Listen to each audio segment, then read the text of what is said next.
बिल्लाहि मिनश्शैतानिर्रजीम बिस्मिल्लाहिर्रहमानिर्रहीम और today's topic is basically independent sample t-test, but we will start or we will revise the t-test, one sample t-test and other t-test, the history of t-test, so that you may better understand. Because whatever we have done, sometime there was a problem of net connectivity, and the students poorly understood the concepts. So it will refresh your previous concepts regarding t-test, and inshallah we will move ahead then for to independent sample t-test. So test of significance, the t-test. Small samples are slippery customers whose word is not to be taken as gospel. इसका क्या मतलब है? What does it mean? Small samples are slippery customers whose word is not to be taken as gospel. हाँ जी, ये क्या कह रहे हैं? हाँ जी, कुछ समझ में आ रहा है इस प्रोवर्ब का क्या मतलब है? Small samples are slippery customers whose word is not to be taken as gospel. हाँ जी, नूर यानी फराज सर साहब। स्मॉल सैंपल्स इतने इम्पोर्टेंट नहीं होते, यानी उनके वर्ड्स की इतनी ऑथेंटिसिटी नहीं होती। हाँ, स्मॉल सैंपल जो है उस पर रिलाई नहीं किया जा सकता। जैसे लेफ्ट कस्टमर होते हैं कि वो एक दिन दुकान पे आते हैं और फिर फिसल जाते हैं, दूसरे दुकान पे जाते हैं, फिक्स नहीं होते। हाँ, कभी कभार ऐसा होता है ना, जो परमानेंट गाहक होते हैं ना कस्टमर, कि वो कुछ भी हो जाए, अगर दुकान बंद भी हो, घर वापस चला जाता है, फिर वापस आता है, लेकिन उसी दुकान पे आता है। ऐसा ही होता है। तो स्मॉल सैंपल्स के डिसएडवांटेजेस ये बयान कर रहे हैं कि स्मॉल सैंपल जो है ना, इसके डिसएडवांटेजेस हैं। ठीक है जी, स्मॉल सैंपल के रिजल्ट को जनरलाइज करना, ये तो student t test, the t test or student t test हम पढ़ चुके हैं। Student t test, this test was invented by a statistician work for the brewer Guinness. His name was W.S. Gossett. From 1867 to 1937, that was his period, but preferred to keep anonymous, so wrote under the name student. इसका मतलब क्या, brewer गेनिस एक company थी ना, इसके लिए वो काम कर रहा था, और ये इसी ने इन्वेंट किया था ये टी टेस्ट जो है। 1800 यानी 1867 से लेकर 1937, फिर उसकी वो डेथ हो गई। लेकिन उन्होंने क्या कहा कि ये टेस्ट को इन्वेंट करने के बाद अपने नाम से नहीं किया, अपना नाम उसने खुफिया रखा, एनोनिमस रखा, और so wrote under this student t, इसलिए आजकल इसको टी टेस्ट की जगह स्टूडेंट टी टेस्ट भी कहते हैं। Hence we have student t test, the studentized range etcetera in memory of mister Gosset. तो हम इसको स्टूडेंट टी टेस्ट कहते हैं उसके मेमोरी में। प्रॉपर्टीज ऑफ टी डिस्ट्रीब्यूशन, जैसे जी डिस्ट्रीब्यूशन के प्रॉपर्टीज थे, इसी तरह टी डिस्ट्रीब्यूशन के प्रॉपर्टीज हमने पढ़े हैं, लेकिन ये एक रिवीजन है कि T distribution is bell shape, symmetrical curve, asymptotic to X axis. वही कहानी है जो हमने नॉर्मल यानी जी टेस्ट के जो कैरेक्टरिस्टिक हैं, कि ये बेल शेप्ड हैं, और ये सिमेट्रिकल हैं, ये एसिम्प्टोटिक हैं, जो इस लाइन को टच नहीं करता, बिकॉज दीज आर प्रोबेबिलिटीज।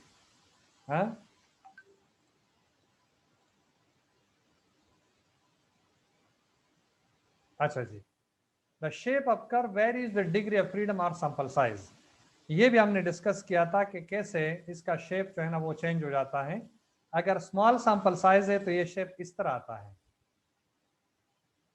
थोड़ा सा और बढ़ा दें तो ये शेप थोड़ा सा ऊपर की तरफ और जाएगा। ये आप प्रैक्टिकली देखें तो आपको पता चल जाएगा। और बढ़ाएंगे तो ये और ज्यादा ऊंचाई की तरफ चला जाएगा, और जब बहुत बड़ा होगा तो ये बिल्कुल नॉर्मल डिस्ट्रीब्यूशन की तरफ ये शेप बनाएगा। ठीक है जी, तो ये जो विद n सैंपल साइज इसका जो शेप है वो चेंज होता रहता है। स्मॉल सैंपल साइज पे ये फ्लैट होता है, सैंपल साइज बढ़ाएंगे तो और ज्यादा इसका जो कर्टोसिस है वो पीक पे चला जाता है फिर। अच्छा जी, T distribution has a greater spread than Z distribution because of the sample size। क्योंकि T distribution आप उस वक्त अप्लाई करते हैं T टेस्ट जब हमारे पास सैंपल साइज जो है वो 30 से बिलो हो, और Z टेस्ट हम अप्लाई करते हैं 30 एंड अबव 30, उस पर अप्लाई करते हैं। T distribution become closer to the Z distribution as degree of freedom increases 120 up to 120। अगर आपका सैंपल साइज पहुंच जाता है तो फिर there is no difference in T or Z test, they are equal and they will yield similar results, same results। Student T distribution, T is equal to Z as n increase, यानी T approaches to Z, ये Aahista Aahista Z की तरफ बढ़ जाता है as n increases। ये देखें, इस पे अगर आप देखें पहले वाला तो डिग्री ऑफ फ्रीडम 5 है, यानी आपका सैंपल साइज 6 के बराबर है। दूसरे पे देख के सैंपल साइज 13 के बराबर है। हाँ, और फिर इस तीसरे को अगर आप देखें तो यहाँ पर जो सैंपल साइज उन्होंने दिया हुआ है वो इनफाइनाइट है। T distribution of bell shape and symmetric but have fatter tails than the normal, fatter tails than the normal। इसको अगर आप देखें नॉर्मल को, यहां तक इसका टेल आ चुका है, लेकिन इसका टेल बहुत लंबा है ना। हाँ, test of significance, student T test for small sample n is less than 30 and when population standard deviation is unknown, degree of freedom, if there are n values in a sample then degree of freedom is equal to n minus 1। ये हम कर चुके हैं लेकिन आपका एक revision हो जाएगा। Formula T is equal to x bar minus mu o, ये o है hypothetical value, ये वाला one sample T test है, divided by s upon n under the root, where x bar is a sample mean, s is the standard deviation of the sample। T distribution values with comparison to the z value, यहां पर आप देखें confidence level अगर आपका 95% है तो आपका alpha जो है वो 0.05 के बराबर होगा। 1 डिग्री ऑफ फ्रीडम पे T जो है वो 12.71 के बराबर है इसका वैल्यू, और 20 डिग्री ऑफ फ्रीडम जो आपका सैंपल साइज 21 हो तो ये 2.09 के बराबर है। जबकि इसी सैंपल साइज पे अगर आप जी टेस्ट करें तो ये 1.96 के बराबर है। तो दोनों में फर्क कितना रहा? बहुत कम फर्क है, 2.09 एंड 1.96। इसके साथ थोड़ा सा मिला ले तो इवन 20 डिग्री जो 21 सैंपल साइज है उस पे भी ये तकरीबन एक दूसरे के करीब आ जाता है।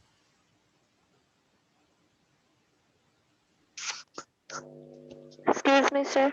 जी जी सर ये लास्ट वाली जो स्लाइड थी इससे पहले वो जरा एक्सप्लेन करें दोबारा। ये वाला, नहीं इससे पिछले जितना। ये for small sample n is less than 30 and when population standard deviation is unknown, ये हम पहले ही बात कर चुके हैं कि अगर आपका पॉपुलेशन स्टैंडर्ड डिविएशन मालूम है तो फिर तो सैंपल साइज जितना भी हो 5 हो 10 हो 15 उस पे आप जी टेस्ट अप्लाई करते हैं। It is subject to the knowledge of standard deviation of the population। if you know the standard deviation of the population then you have to apply the z test whatever the sample size is। but if the standard deviation of the population is unknown and your sample size is less than 30 then you have to apply t-test, and degree of freedom is equal to n minus 1 that we have already discussed। this formula we have already applied and we have discussed that this is the formula for one sample t-test। x bar minus mu o, ये mu कर दे, ये mu o कर दे, क्योंकि hypothetical value हम लेते हैं। ये इस तरह होगा, आपको याद होगा जैसे मैंने कहा था, इसको ही रख देते हैं, यानी t but one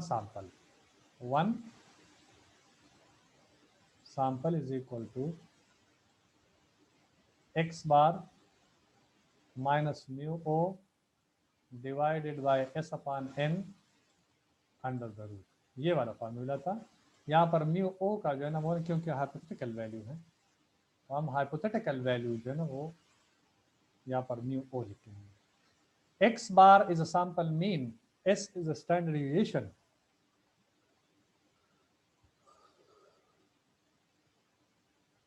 और ये टी डिस्ट्रीब्यूशन वैल्यूज हैं कितने डिग्री ऑफ फ्रीडम पे। एक डिग्री ऑफ फ्रीडम का मतलब है अगर लोग दो हैं, इंडिविजुअल दो हैं, एक पे तो हो नहीं सकता ना, एक पे नहीं हो सकता।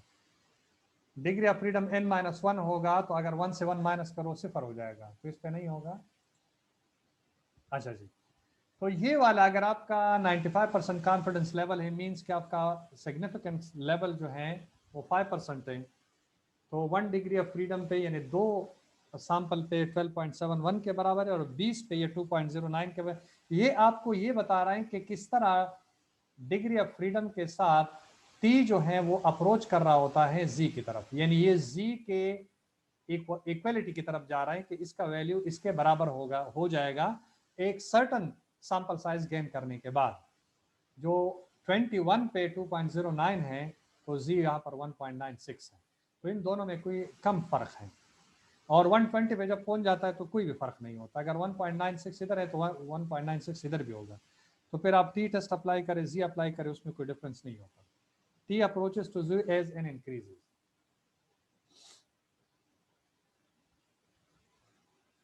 ये 0.05 है, 1 डिग्री ऑफ फ्रीडम पे 12.71 है, और ये 20 डिग्री ऑफ फ्रीडम पे 2.09 है।